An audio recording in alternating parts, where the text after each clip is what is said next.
ஓம் கிருஷ்ணாய பரமாத்மனே நமः. ஸ்ரீமத் பகவத்கீதை 9வது அத்தியாயம் ராஜவித்யா ராஜகுஹ்ய யோகம் அப்படிங்கிற தலைப்பின் கீழே பகவான் ஸ்ரீகிருஷ்ணர் தான் எப்படி இருக்கிறார் அப்படிங்கிற விஷயத்த உண்மையான ஈஸ்வர லட்சணம் அப்படிங்கிறது என்ன, பரம்பொருள் எப்படி இருக்கிறது அப்படிங்கிற விஷயங்களை இங்க எடுத்து விவரிக்கிறார். முதல்ல இத பத்தி தெரிஞ்சுக்கிறதுக்கான அறிவை பற்றிய புகழ்ச்சி, அந்த அறிவை பற்றிய மேன்மை தெரியறதுக்காக முதல் 2 ஸ்லோகம் படிச்சோம். அதுக்கப்புறம் அந்த அறிவை தெரிஞ்சுக்கிறதுக்கு ஒரு ஸ்ரத்தா வேணும். இந்த மேன்மை தெரிஞ்சதுனால இந்த அறிவை காப்பாற்றக்கூடிய, அந்த அறிவை நன்றாக தன்வயப்படுத்திக்கிறதுக்கு ஒரு ஸ்ரத்தா வேணுங்கிறதுனால, ஸ்ரத்த இருக்கல அப்படின்னு சொன்னா இந்த அறிவு அவனுக்கு பிரயோஜனப்படாது அப்படிங்கிற விஷயத்த சொன்னார். அதனால ஸ்ரத்தை முக்கியம் அப்படிங்கிறது நமக்கு தெரிஞ்சது. அடுத்தது 4, 5, 6 நம்ம கடைசியா பார்த்த ஸ்லோகங்கள் 4, 5, 6 ரொம்ப முக்கியமான ஸ்லோகங்கள்.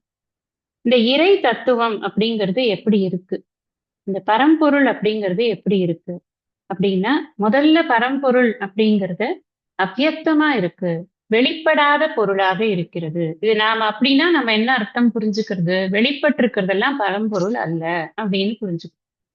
வெளிப்பட்டிருக்கிறது எல்லாமே அந்த ரியாலிட்டி அப்படிங்கிறது பெர்மனன்ட் எக்ஸிஸ்டன்ஸ் அதுக்கு கிடையாதுங்கிறதுனால அது ஒரு டெம்பரரியா இருக்கக்கூடிய விஷயங்கள் தான் அப்படிங்கிறது நமக்கு அதுல இருந்து முதல் விஷயத்துல இருந்தே அது தெரியுது. முதல்ல அவ்யக்தம் அப்படிங்கிறத சொன்னார். மயா கதம் இதம் சர்வம் ஜெகதவ்யக்த மூர்த்தினா மத்ஸ்தானி சர்வபூதானி நச்சாகம் தேஷ்வவஸ்திதः.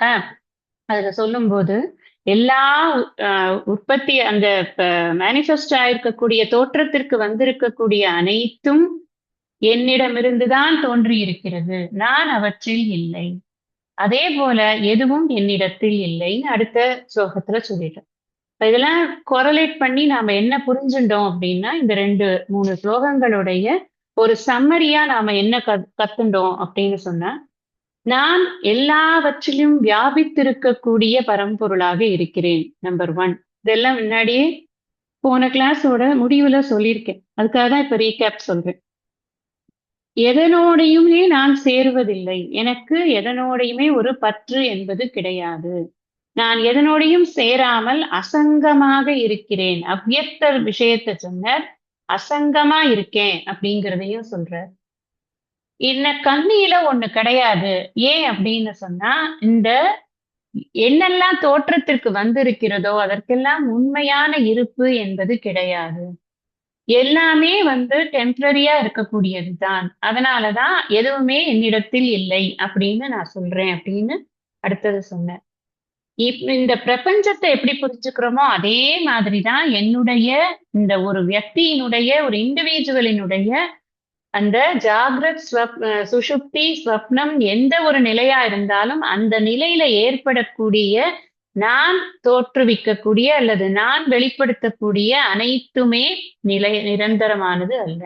நானே இந்த உடல் மனம் புத்தி சார்ந்த எதுவுமே நிரந்தரமானது அல்ல அப்படிங்கிறத புரிஞ்சுக்கணும். சைமல்டேனியஸா புரிஞ்சுக்கணும். பிரபஞ்சம் நிரந்தரம் இல்லைன்னு புரிஞ்சுக்கிறது மாதிரியே நான் இந்த உடல் மனம் புத்தியாகிய இருக்கக்கூடிய இந்த நான் இருக்கே, இந்த நான் நிரந்தரம் கிடையாது. இது இருக்கிறது ஒரு டெம்பரரி எக்ஸிஸ்டன்ஸ் தான் இதுக்கு இருக்கு.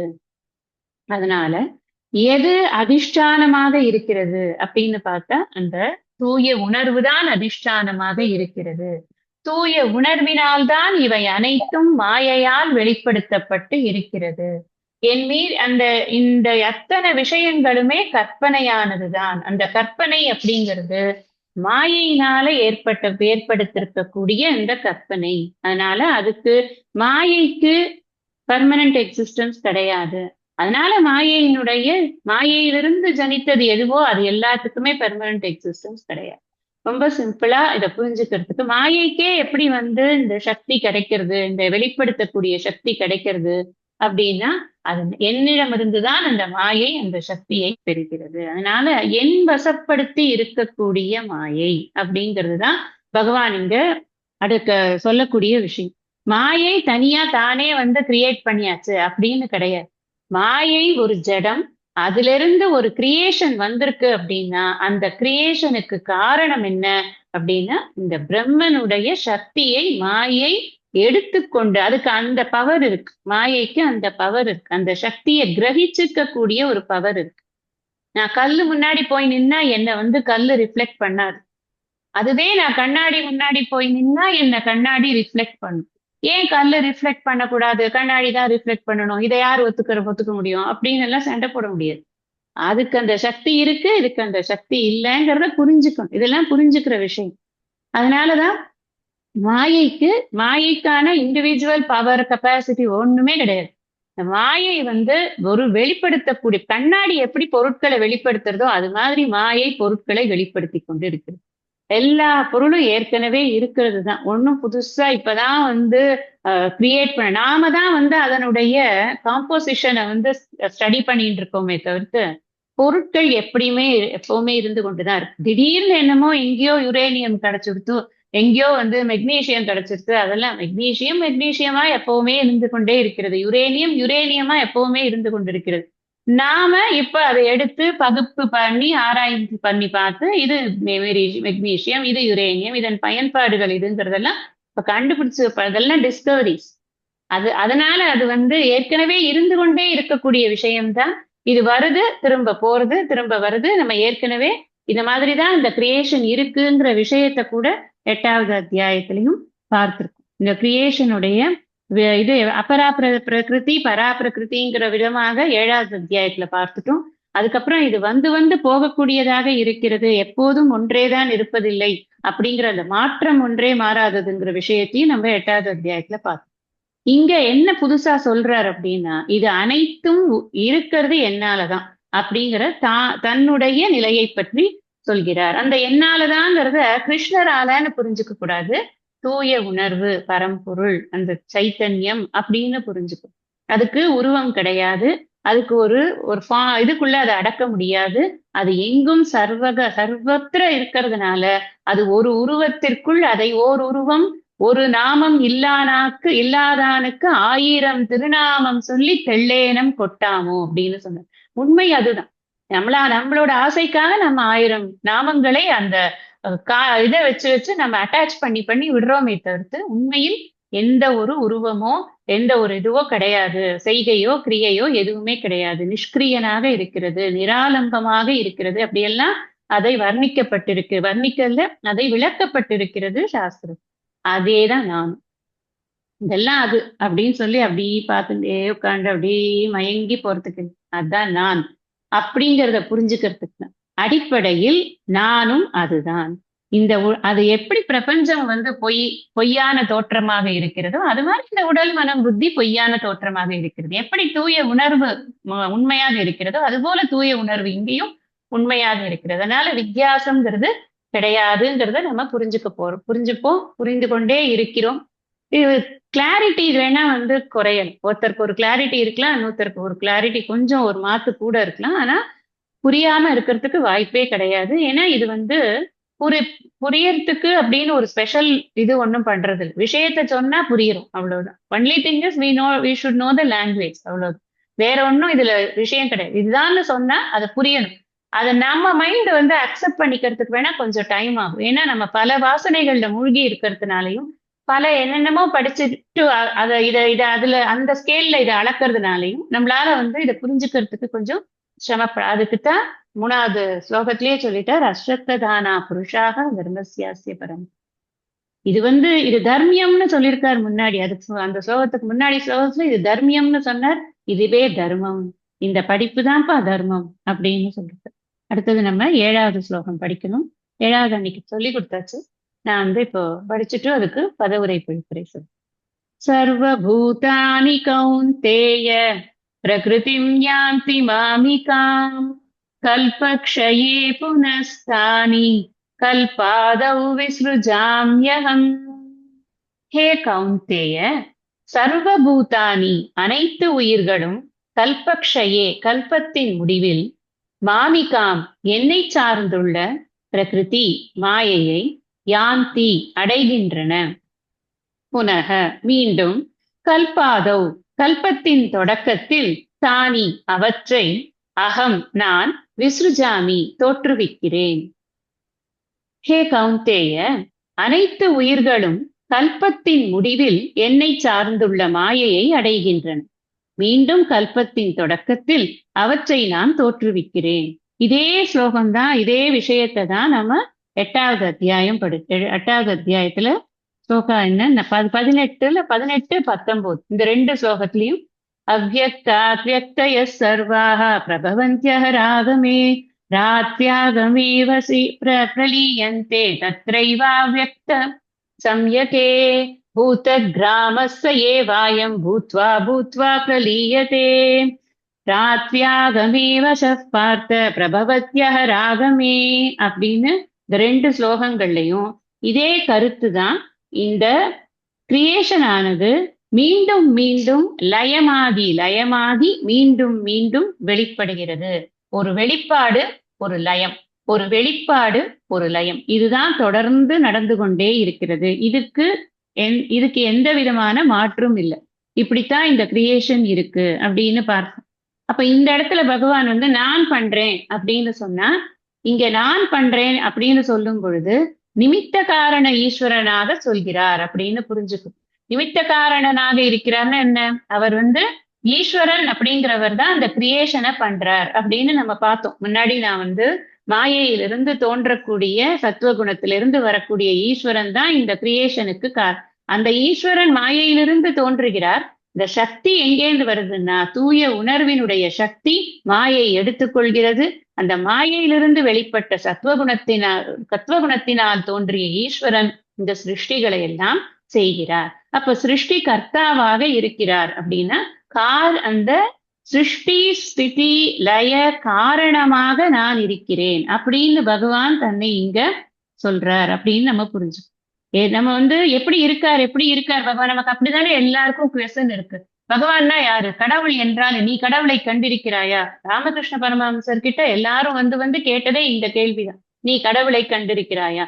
அவர் என்னவோ பக்கத்து சீட்ல உட்கார்ந்து இருக்கிற மாதிரி அந்த அம்மா துர்கா அம்மா கிட்ட பேசுறதும், அந்த காளி அம்மா கிட்ட பேசுறதும், அவர் கொஞ்ச நேரம் நீங்க அவரை விட்டுட்டீங்க. சில பேரை நீங்க பாத்தீங்கன்னா நல்லா வரிசையா உட்காந்து இப்படி பேசிட்டே இருப்பாங்க. ஒரு 5 மினிட்ஸ் விட்டீங்கன்னா அப்படியே தூங்கிடுவாங்க. அந்த மாதிரி சில பேருக்கு இருக்கும். அதே விஷயம் ராமகிருஷ்ண பரமஹம்சரை பொறுத்தின வரைக்கும் ஒரு 5 மினிட்ஸ் அவரை விட்டாச்சுன்னா அவர் அப்படியே சமாதியில போயிடும். அது மாத்திரம் இல்ல, இந்த சமாதியில இருக்கிறது அப்படிங்கிற சமயத்துல அவர் நிறைய தனக்குத்தானே அம்மா கிட்ட பேசிப்பார். அந்த பேச்செல்லாம் கூட ரெக்கார்ட் பண்ணி ரெக்கார்ட் இந்த சென்ஸ் எழுதி வச்சிருக்கார் அந்த மகேந்திர குப்தர். அந்த அளவுக்கு அது எது பேசினாலும் அம்மா கிட்டதான் பேசுறது.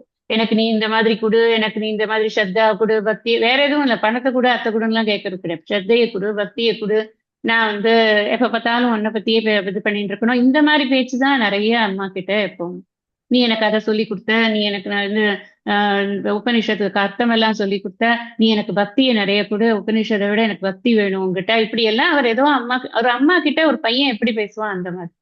எதுக்கு இதை சொல்றேன் அப்படின்னு சொன்னா, இந்த நமக்கு எல்லாருக்குமே இந்த இறைவன்கிறவர் எப்படி இருக்கார், how can I address him, எப்படி நான் அவரோட இன்டராக்ட் பண்றது, இந்த கேள்வி நமக்கு இருந்து கொண்டே இருக்கும் கொஞ்சம் ஆன்மீகத்துக்குள்ள வரும்போது. நம்ம இப்ப அதுக்கெல்லாம் ஆன்சர் நமக்கு என்ன கிடைக்கிறது அப்படின்னா, அவர் அந்த அட்ரஸ் பண்ற இடத்துலதான் இல்ல. நான் ஃபிளஷ் அண்ட் பிளட்ல உட்கார்ந்துப்பார், அவர்கிட்ட பேசலாம் அப்படிலாம் இல்ல. இருக்கிற ஃபிளஷ் அண்ட் பிளட் எல்லாத்துலயும் அவர் தான் இருக்க. இதுதான் விஷயம். அவர் இல்லாத இங்க ஒரு விஷயமுமே இல்லை. ஃபிளஷ் அண்ட் பிளட் மாத்திரம் இல்ல, அக்ரிணையில கூட அவர் தான் இருக்கார். அதனாலதான் அவர் சொல்றாரு, மயா தத்தம் இதம் சர்வம். இந்த சர்வத்துக்கு என்ன அர்த்தம்? சர்வம்னா சர்வம் தான்.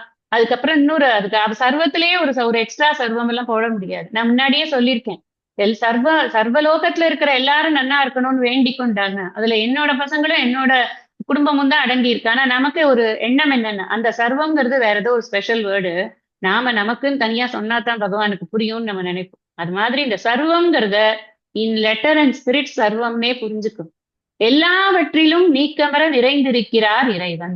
அந்த பரம்பொருள் கன்ஃபியூஸ் ஆயிடுறமேங்கிறதுனால நான் இறைவன்கிறத பரம்பொருள்னு சொல்லி புரிய வைக்க பாக்குறேன்.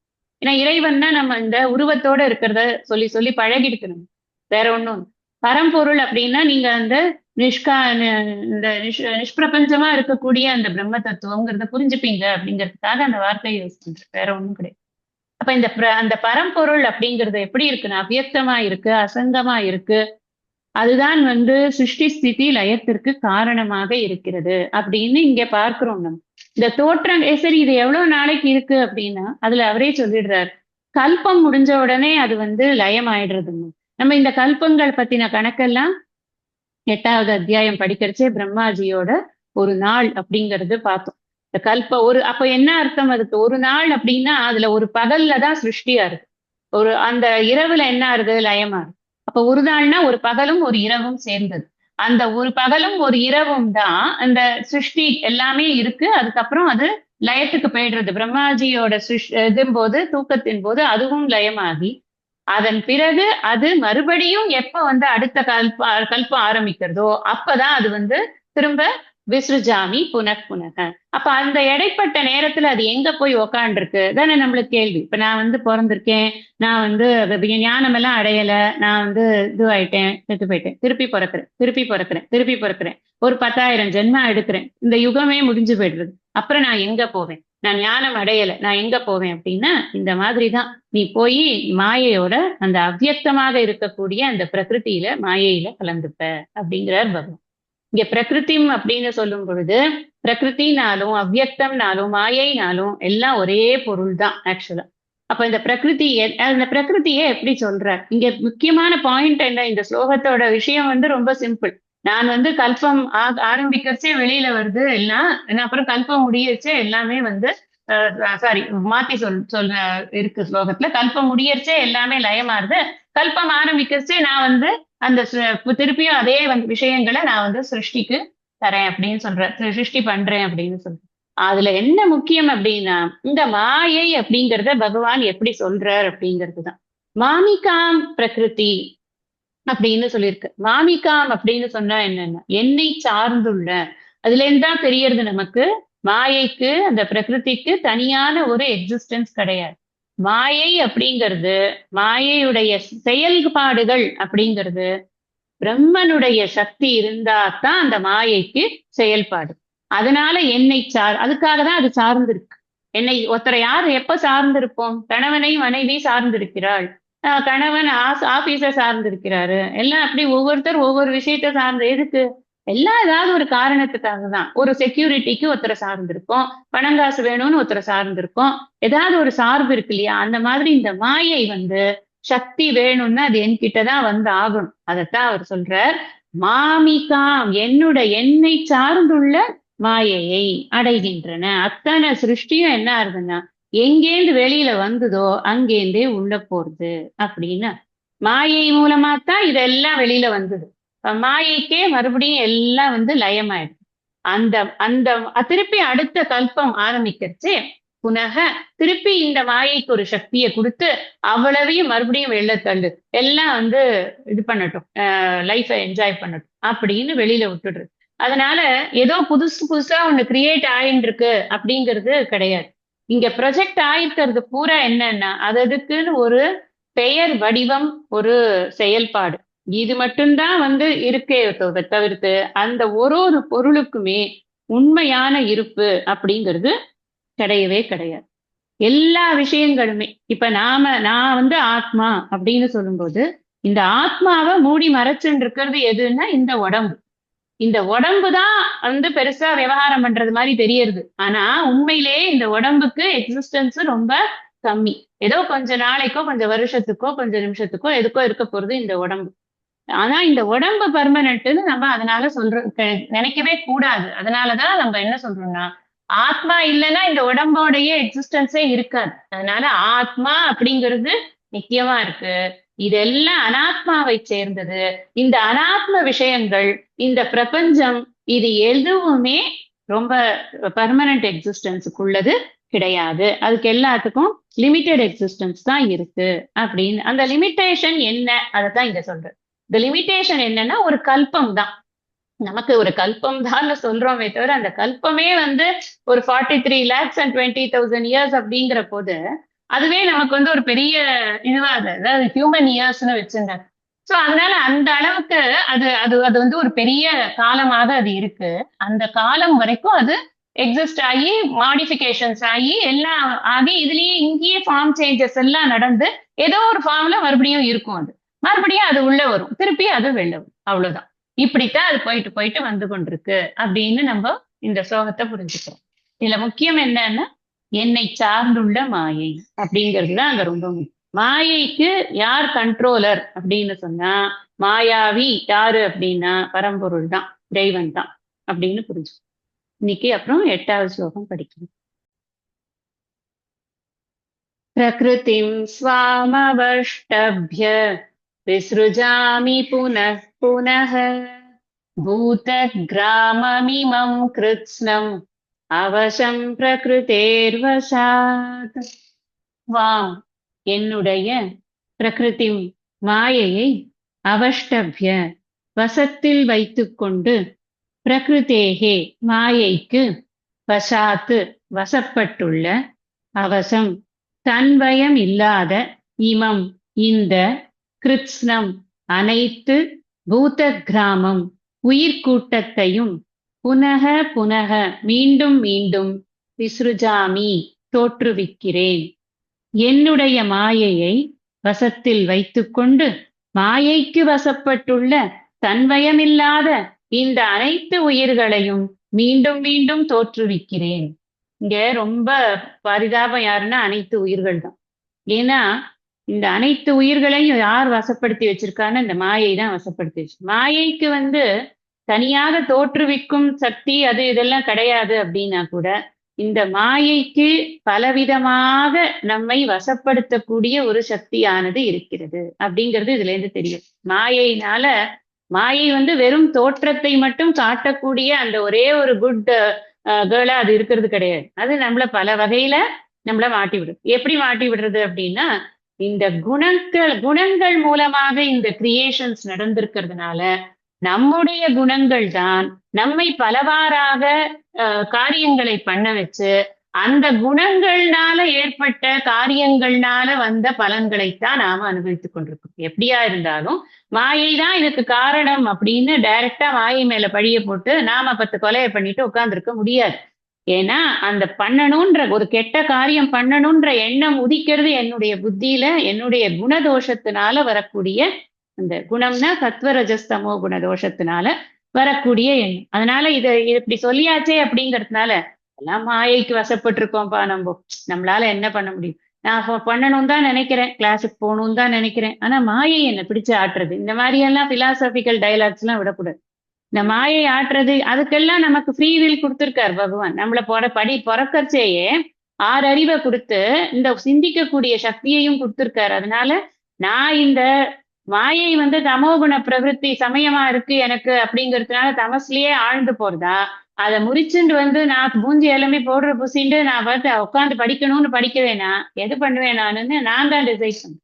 அதனால இந்த ஃப்ரீ வில் அப்படிங்கிற ஒரு விஷயத்த கொடுத்ததுனால மாயைக்கே எல்லா இதையும் கொடுத்துடவும் நம்மளால முடியாது. ஆனா அதே சமயத்துல மாயை வசப்படுத்தி இருக்கிறதான ஆமாம் இருக்கிறது. மாயை வசப்பட்டவர்களாகத்தான் இந்த ஜீவர்கள் அனைத்துமே இருக்கிறது அப்படிங்கிறத நம்ம பார்க்கிறோம். இந்த மாயை யாருக்கு வசப்பட்டிருக்கு அப்படின்னா நான் வசப்படுத்தி வச்சிருக்கேன் அப்படிங்கிறார் இங்க பகவான். நான் என்னுடைய வசத்தில் வைத்துக்கொண்டு அவஷ்டபியம் அந்த வசத்துல வைத்துக்கொண்டு இந்த மாயைக்கு வசப்பட்டு இருக்கக்கூடியது எல்லாம் என்ன ஆகுதுன்னா இது எல்லாத்தையும் மறுபடியும் ஏன்னா மாயை மூலமாகத்தான் அந்த தோற்றமானது நடக்கிறது அப்படிங்கிறத எஸ்டாப்ளிஷ் பண்றார். போன ஸ்லோகத்துல சொன்னார் மாமிகாம் அப்படின்னு சொன்னார். மாமிகாம் பிரகிருதி அப்படின்னா என்ன? என்னை சார்ந்துள்ள பிரகிருதி, என்னை சார்ந்துள்ள காரணம். எதனால அப்படின்னா நான் வசப்படுத்தி வச்சிருக்கிறதுனால. நான் வசப்படுத்தி வைத்துக் கொண்டிருக்கக்கூடிய இந்த மாயையானது மீண்டும் மீண்டும் இந்த சிருஷ்டியை தோற்றுவிக்கிறதுக்கு அதுதான் எனக்கு மீடியமா இருக்கு அப்படிங்கிறத சொல்றேன். தனியா பத்மனே சிருஷ்டியை தோற்றுவிச்சதா கிடையாது. மாயை இல்லாம அந்த சிருஷ்டி நடக்காது. அதனால மாயை அவசியம் தேவை. அது என் வசத்துல இருக்கு அப்படிங்கிறதுதான் இங்க விஷயம். புனக புனக அப்படிங்கிற மறுபடியும் அப்படின்னு சொல்லும் பொழுது இது என்ன புரிஞ்சுக்கணும் அப்படின்னா இது ஆரம்பமும் முடிவும் அற்றது. ஸோ இதுக்கு ஒரு பிகினிங் கிடையாது. இப்ப நம்ம நிறைய விஷயங்களுக்கு ராமருடைய காலம் என்ன, கிருஷ்ணருடைய காலம் என்ன, இதெல்லாம் ஏன் நம்மளால காலத்தை நிர்ணயிக்கிறதுக்கு இத்தனை மெனக்கெட முடியறது?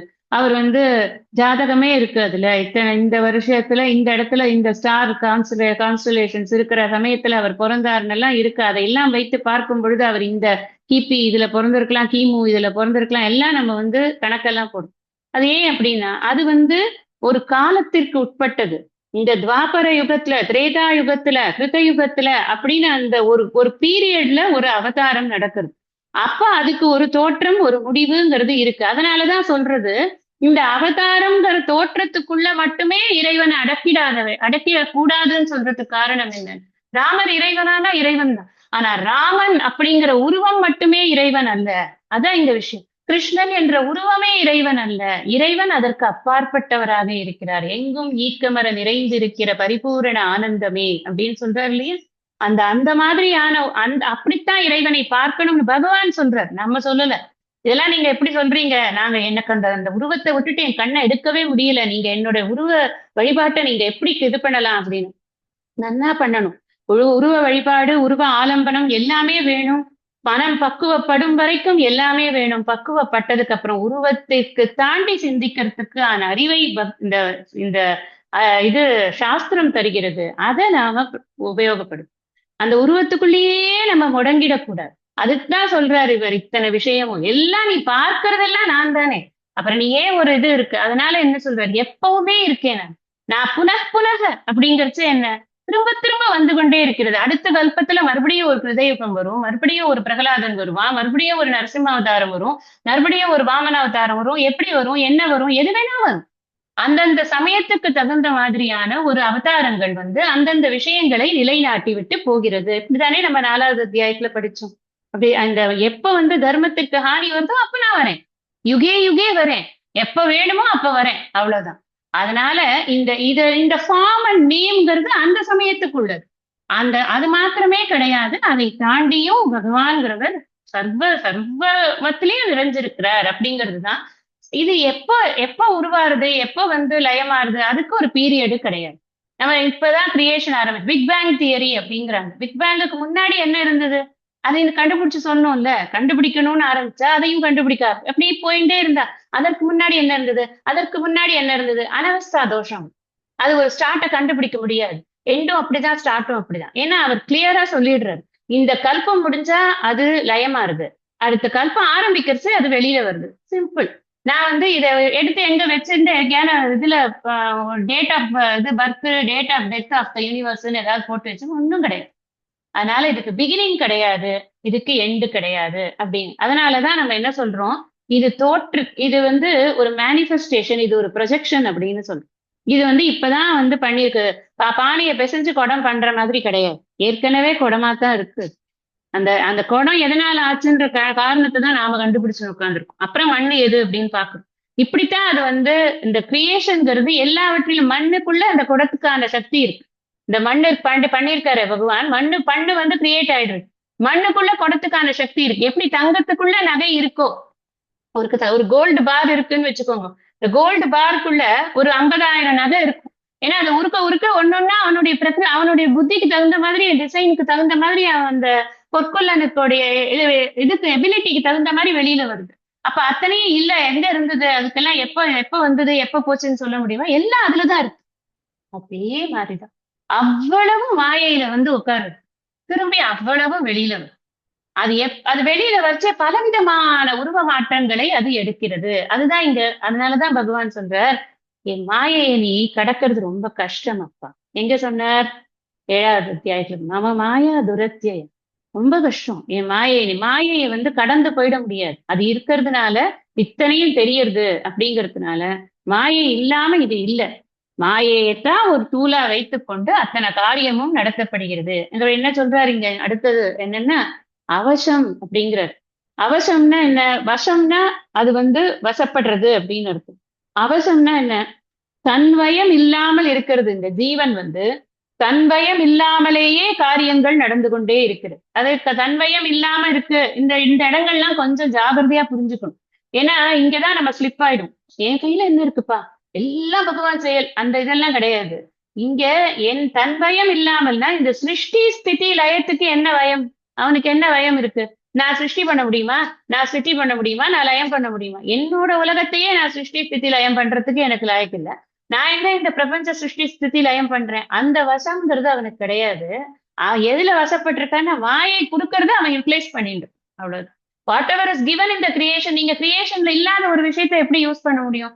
இந்த மலையில இருந்து எனக்கு கற்கள் கிடைக்கிறது, அதை வைத்துக் கொண்டு வீடு கட்டுவேன். இந்த கடல்ல இருந்து எனக்கு இது கிடைக்கிறது, கடல் ரத்தினங்கள் கிடைக்கிறது, அதை வைத்துக் கொண்டு நான் சௌரியமா இருக்கேன்.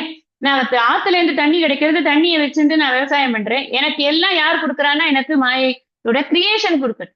அப்ப நான் வசம் எங்கனாக்க மாயைக்கு தான் வசப்பட்டேன். நான் கிரியேஷனுக்கு வசப்பட்டிருக்கேன். நான் அந்த கிரியேஷன்ல இருந்து தான் எல்லாத்தையும் நான் வந்து எடுத்துக்கிறேன். நான் எதையும் கிரியேட் பண்ண, ஐம் நாட் அ கிரியேட்டர், என்னால பண்ண முடியாது. அதுதான் வசம் அவசம்ங்கிறத புரிஞ்சுக்கணும். இந்த அவசம்ங்கிறது எனக்கு எனக்கு தோன்றதுனால நான் சொல்றேன். ஏன்னா ரொம்ப ஈஸியா எஸ்கேபிசம்க்கு இது ரொம்ப யூஸ்ஃபுல்லா இருக்கும். நான் ஒண்ணுமே பண்ணல, எனக்கு எல்லாம் எதுவுமே தெரியாது, எல்லாம் அவன் செயல் என்னன்னா கிளியரா பார்த்துட்டோம். 3வது அத்தியாயத்துல கிளியரா பார்த்துட்டோம். சக யஜ்ஞா பிரஜா சிருஷ்டுவா புரோவாச்ச பிரஜாபதி. தயவு செய்து நீங்க அந்த இடங்கள் எல்லாம் உள்ளார்ந்த அர்த்தத்தை நல்லா புரிஞ்சுக்கணும். ஏன் நான் சொல்றேன்னா, எங்கெல்லாம் நம்ம இடம்ன்றோமோ அந்த இடமெல்லாம் இது மாதிரி இடங்கள் தான். எனக்கு கொடுத்துருக்கிறது பூரா பகவானோட கிரியேஷன். அப்புறம் நான் அதை யூட்டிலைஸ் பண்ணணும், அதுல பொறுப்பு வேணும். அதை யூட்டிலைஸ் பண்ணதுக்கு நான் திருப்பி கொடுக்கணும். அந்த திருப்பி கொடுக்கறத நான் முறையா கொடுத்தேன்னா எவனுக்கு அவன் திருப்பி கொடுப்பான். இதெல்லாம் தான் நம்ம அங்க படிச்சோம். எப்படி மழை பெய்யறதுல இருந்து ஆரம்பிச்சு தேவர்களுக்கு நாம கொடுக்குற ஆகுதியில இருந்து ஆரம்பிச்சு அதெல்லாம் நினைவுபடுத்தி பார்க்கணும். அப்போ நான் வந்து மாயைக்கு நான் வசப்பட்டு இருக்கிறேன் என்பது உண்மை. ஆனா வசப்பட்டிருக்கிறேன், நான் என்ன பண்ணேன்?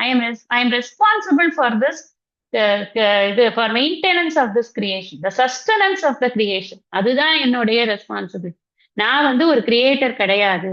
அதனாலதான் இங்க நமக்கு வந்து அந்த அந்த ஜீவன்கிறதுக்கு அந்த ஒரு இது கிடையாது. அதுல மட்டும்தான் டிஃபரன்ஸ் இருக்கு இல்லையா?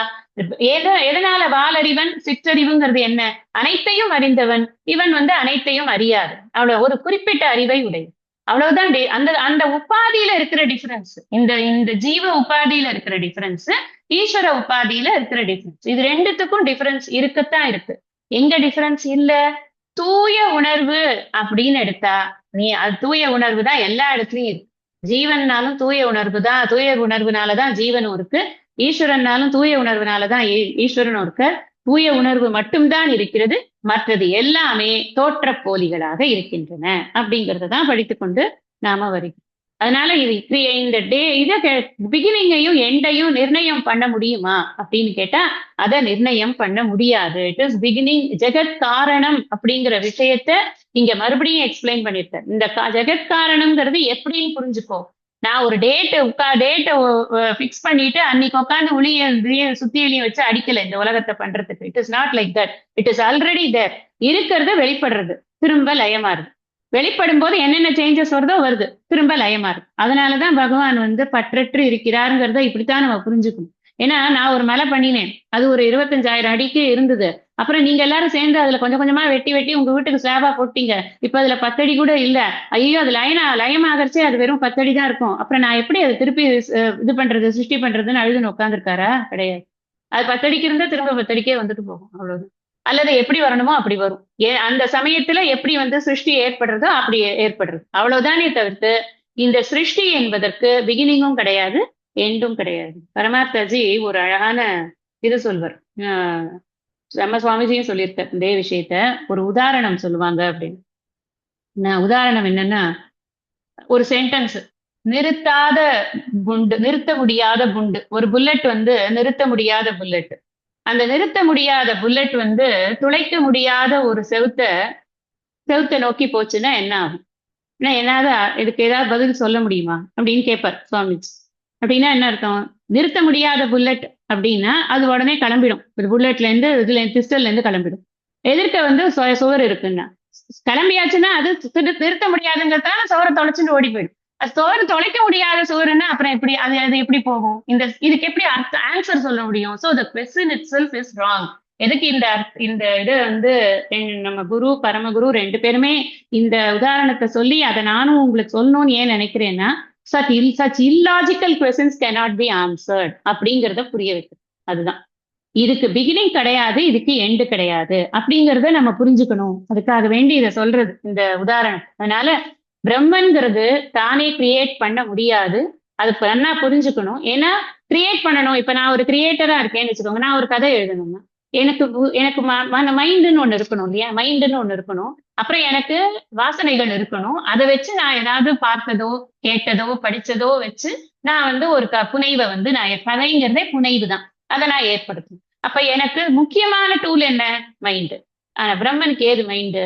அதுதான் நிர்வீகார நிர்விசேஷமாக இருக்கக்கூடிய சைத்தன்ய ஸ்வரூபமா இருக்கு அப்படின்னு பார்க்கணும். அப்ப அந்த மைண்டுங்கிற ஒரு ஃபேக்கல்ட்டியே இல்லாத போது கிரியேஷன்ங்கிறது அதுல இருந்து வர்றதுக்கு வாய்ப்பே இல்லை. அதனாலதான் இந்த பிரகிருதியில பொட்டென்ஷியலா இந்த கிரியேஷன் பூரா இருந்து கொண்டே இருக்கிறது.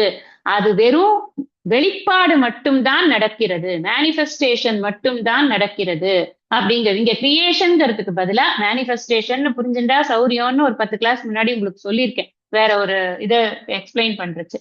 இங்க இதுல இருந்து நமக்கு இந்த 5 விஷயங்கள் பகவான் வந்து தன்னை பற்றி சொல்லி இருக்கிறார் அப்படின்னு நாம இப்போ கன்க்ளூட் பண்றோம். இந்த ஸ்லோகத்தை படிக்கிறதோட 5 விஷயத்த சொல்லியிருக்கார். ஃபர்ஸ்ட் வந்து அவ்யக்தம் அப்படிங்கிறத சொன்னார். அடுத்தது 4வது ஸ்லோகத்திலேயே சொன்னேன். அடுத்தது வந்து சர்வகதமா இருக்கேன், எல்லாமா நான் தான் இருக்கேன் அப்படின்னு சொன்னார். எல்லாத்துலயும் இருக்கேன் அப்படி சொன்னார் இல்லையா? சர்வகதமா இருக்கேன்.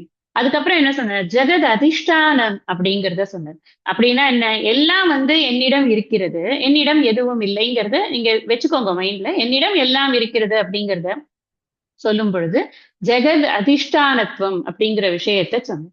அதுக்கப்புறம் என்ன சொன்னார்? என்னிடம் எதுவும் இல்லை அப்படிங்கிறத சொல்லும் போது அசங்கத்துவம் அப்படிங்கிற விஷயத்த சொன்ன. அசங்கத்துவம்னா என்ன? சங்கம்னா சேர்க்க, அசங்கம்னா சேர்க்கை இல்லை. நான் வந்து அதோட சேர்ந்து இல்லை அப்படின்னு சொன்னேன். நம்ம அதுக்கு உதாரணம் என்ன ஞாபகம் வச்சுக்கணும்? ஸ்கிரீனையும் மூவியையும் ஞாபகம் வச்சுக்கணும். ஸ்கிரீன்ல நடக்கிறது, மூவில நடக்கிற எதுவுமே ஸ்கிரீனை பாதிக்கிறது இல்லை. ஸ்கிரீன் இல்லாம மூவியை பார்க்க முடியாது. ஸ்கிரீன் அசங்கமா இருக்கு, மூவி தான் எல்லா விதமான சேஷ்டைகளும் பண்ணி கொண்டிருக்கு. மூவியில இருக்கிறது எதுவா இருந்தாலும் அது ஸ்கிரீனை பாதிப்பதில்லை. அதனால அந்த அசங்கத்துவம் அப்படிங்கிறதுக்கு நம்ம இந்த உதாரணத்தை வச்சுக்கணும். லாஸ்டா இப்ப என்ன பார்த்தோம்னா, சிருஷ்டி ஸ்திதி லய காரணம் அது எல்லாமே பிரம்மனுடைய சக்தியினால் தான் நடக்கிறது. அது மாயை அந்த சக்தியை எடுத்துக்கொண்டு வெளிப்படுத்துகிறது, சிருஷ்டியை வெளிப்படுத்துகிறது அப்படிங்கிறத புரிஞ்சுக்கணும். இதெல்லாம் இப்படி புரிஞ்சு கொண்டா நிறைய கொஸ்டின்ஸ் நம்ம மைண்டுக்கு ஏற்படாது. இவர் ஏன் இப்படி பண்ணியிருக்காரு, அவர் ஏன் இப்படி நடந்துக்கிறார், இருக்கிறது தான் வருது, அவ்வளவுதான்.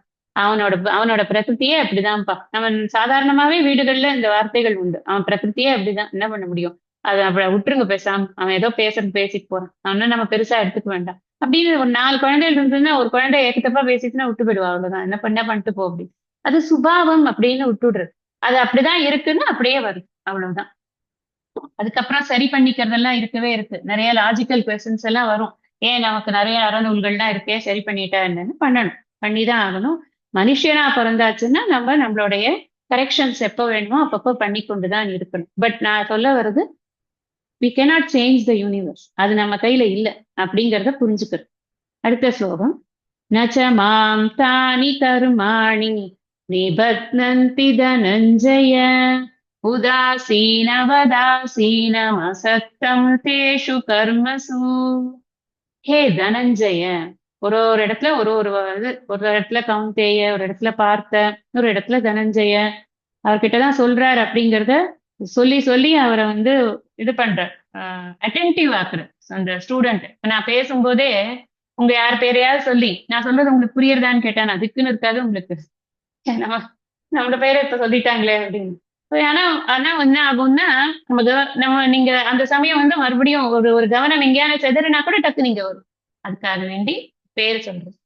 தனஞ்சய தேஷு கர்மசு, அந்த செயல்களில் அசக்தம் பற்றற்றவனும் ஒட்டாம இருப்பவன் அப்படின்னு அர்த்தம்.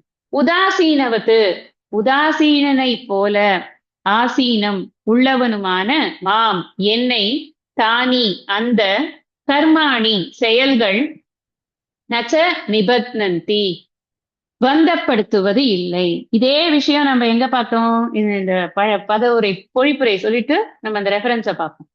ஹே தனஞ்சய, அந்த செயல்களில் பற்றற்றவனும் உதாசீனனை போல் உள்ளவனுமான என்னை அந்த செயல்கள் பந்தப்படுத்துவதில்லை.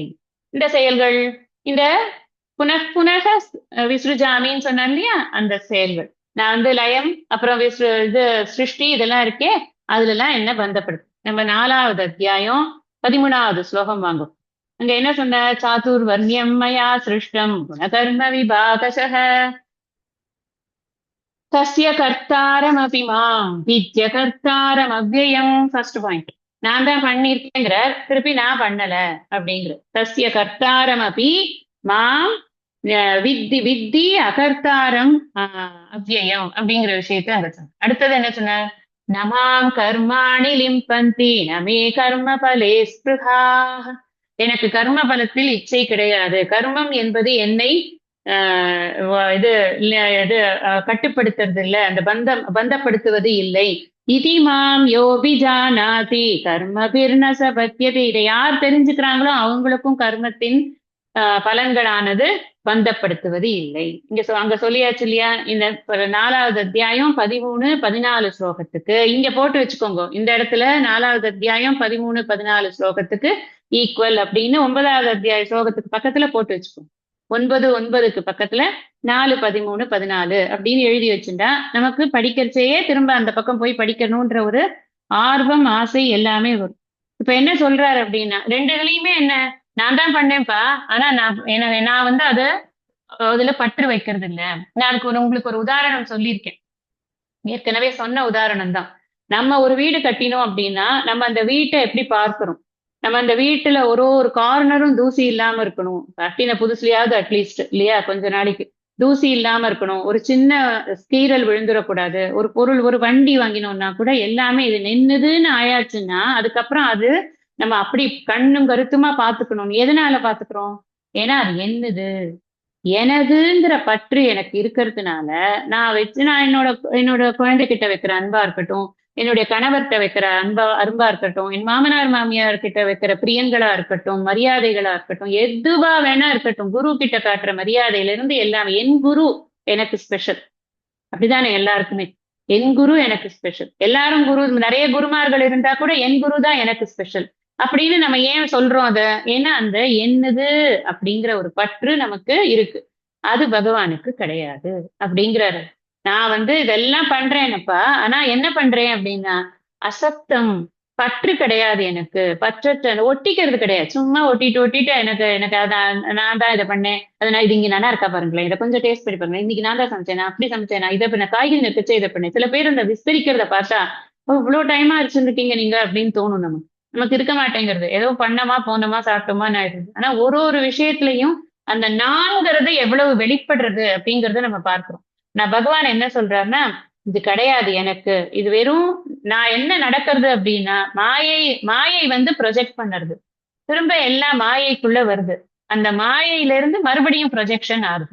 அந்த மாயை வந்து நான் வசப்படுத்தியிருக்கேன், அவ்வளவுதான். இவ்வளவுதான் விஷயமே தவிர இந்த ப்ரொஜெக்ஷன்ல இருக்கக்கூடிய ஒரு விஷயத்து மேலையும் எனக்கு ஒரு பற்றும் கிடையாது அப்படிங்கறதுதான் இங்க சொல்றார். சரி, என்னன்னா அப்ப உதாசீன வத்து அப்படிங்கிறார்.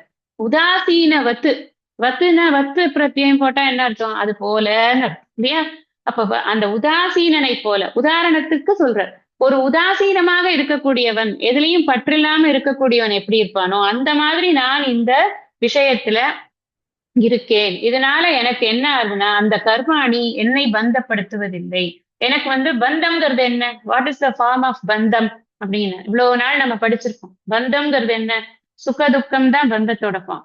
இப்ப நம்மளுக்கு ஒரு சுகம் கிடைக்கிறதுன்னா பந்தப்பட்டிருந்தாதான் அந்த சுகம் கிடைக்கிறது. துக்கம் கிடைக்கிறதுனா என்ன, பந்தப்படுத்தாதான் துக்கம் நமக்கு அஃபெக்ட் ஆகுது. அப்போ சுகமோ துக்கமோ நமக்கு தெரியறது அப்படின்னு சொன்னா அப்பதான் நம்ம பந்தப்பட்டிருக்கோம்னு அர்த்தம். அது வரைக்கும் நமக்கு தெரியாது. யார் வீட்லயோ திருடன் வந்தா நம்மளுக்கு ஒன்றும் பிரச்சனை இல்லை, என் வீட்டுல வந்தாதான் எனக்கு ப்ராப்ளம். ஏன்னா நான் எனதுங்கிறது இந்த அகங்காரத்தினால இங்க பந்தப்பட்டிருக்கேன். என்னோடது போனாதான் எனக்கு ப்ராப்ளம். எனக்கு பெருமை வந்தா, எனக்கு ஒரு மாலை போடுறான்னா ஒரு ஆசை, எனக்கு ஆசை, ஏன்னா என் மேல எனக்கு பிரியம் இருக்கிறதுனால எனக்கு அதை வாங்கிக்கிறதுல ஆசை. அப்ப இது எல்லாம் எங்க நடக்கிறதுன்னா அகங்காரம் இருக்கிறதுனால. ஈஸ்வரனும் ஞானியும் எப்படி ஒப்பாவான் அப்படின்னு கைவல்ய நவநீதத்துல கேட்டா, அகந்தை மமதை இகந்ததினால் ஒப்பாம் அப்படின்னு பதில் வருது. அகந்தை மமதைனா என்ன, யான் எனது, யான் எனதுங்கிறத 2 பேரும் நீக்கி இருக்கிறதுனால அதனாலதான் நம்ம வந்து குருவை வந்து ஈஸ்வரனுக்கு சமானமா வச்சு அவருக்கு வந்து நம்ம நமஸ்காரம் பண்ணி இது பண்ணி பாத பூஜை பண்ணி எல்லாம் பண்றோமே. ஏன்? ஏன்னா இந்த ஒரு குவாலிட்டிக்காக. அதுதான் கைவல்ய நெற்றிலையும் சொல்றார். இங்கேயும் அந்த மாதிரிதான் புரிஞ்சுக்கணும். அகந்தை மமதை இல்லை. அதுதான் இந்த விஷயம். இது என்னை ஏன் பந்தப்படுத்துறது இல்லை அப்படின்னா இது எனக்கு அகந்தை மமதைங்கிறது இல்லை. இந்த பந்தம்ங்கிறது நம்ம எப்படி வெளிப்படுறது? இந்த சுக துக்கத்தினாலன்னு சொன்னேன். சுக துக்கம்ங்கிறது எதனால நமக்கு வந்து நமக்கு ஏற்படுறது அப்படின்னா எனக்கு ஒரு கர்த்தத்துவம் இருக்கு. அதுக்கப்புறம் போக்திருத்துவம் இருக்கு. எனக்கு ஒரு அகங்காரம் இருக்கு. இந்த அகங்காராதி விஷயங்கள் இதுனா அந்த அத்தியாசம் இருக்கிறதுனால இதெல்லாம் உண்மைங்கிற ஒரு அத்தியாசம் இருக்குல்ல, அதுதான் எனக்கு இந்த பந்தத்துக்கு சேத்துவார். அப்ப இங்க என்ன சொல்ற சாஸ்திரம் எப்படி சொல்றது? அசங்கோயம் ஹி அயம் புருஷ அயம் புருஷக அசங்கக அப்படின்னு சொல்றது. அயம் புருஷக அசங்கன இந்த புருஷன்கிறது அந்த இடத்துல வந்து இது பரம்பொருள் தூய உணர்வு. இப்ப தூய உணர்வுங்கிறது அசங்கமா இருக்கு. எதனோடையுமே ஒட்டிக்கிறதே கிடையாது. அதுதான் இந்த ஸ்லோகத்துல நம்ம தெரிஞ்சுன்றது. அதனால நம்ம பகவான் ஆனா நம்ம வந்து புரிஞ்சுக்க வேண்டியது என்னன்னா இது ஒட்டிக்கிறது இல்ல. இது வந்து உதாசீனனை போல இது இருக்கிறது. அதனாலதான் அது எவர் ஹாப்பியா இருக்கு. நித்திய திருப்தியா எப்படி இருக்கு? நித்திய ஆனந்த ஸ்வரூபமா அது எப்படி இருக்குன்னா இந்த காரணத்தினாலதான் இருக்கு. இதுதான் இங்க டேக்கவே. நம்ம அது அப்படி இருக்குங்கிறதுக்கு என்ன நமக்கு என்ன டேக்கவேன்னா ஒட்டிக்காம இருக்கிறதுனால நித்திய ஆனந்த ஸ்வரூபமாக அதனால இருக்க முடியுது அப்படின்னு ஒரு ஸ்லோகம். நாளைக்கு அடுத்த சத்சங்கத்துல நம்ம ஃப்ரைடே அன்னைக்கு மீதி இருக்கிற ஸ்லோகங்களை நம்ம படிக்கலாம். இன்னைக்கு இந்த அளவுல நான் வகுப்பை நிறைவு பண்றேன். ஐயனே எனதுள்ளே நின்று அனந்த ஜென்மங்களாண்ட மெய்யனே உபதேசிக்க வெளிவந்த குருவே போற்றி. உய்யவே முக்தி நல்கும் உதவிக்கோர் உதவினாயேன் செய்யுமாறொன்றும் காணேன் திருபடி போற்றி போற்றி. நிறைவு பார்த்தனை.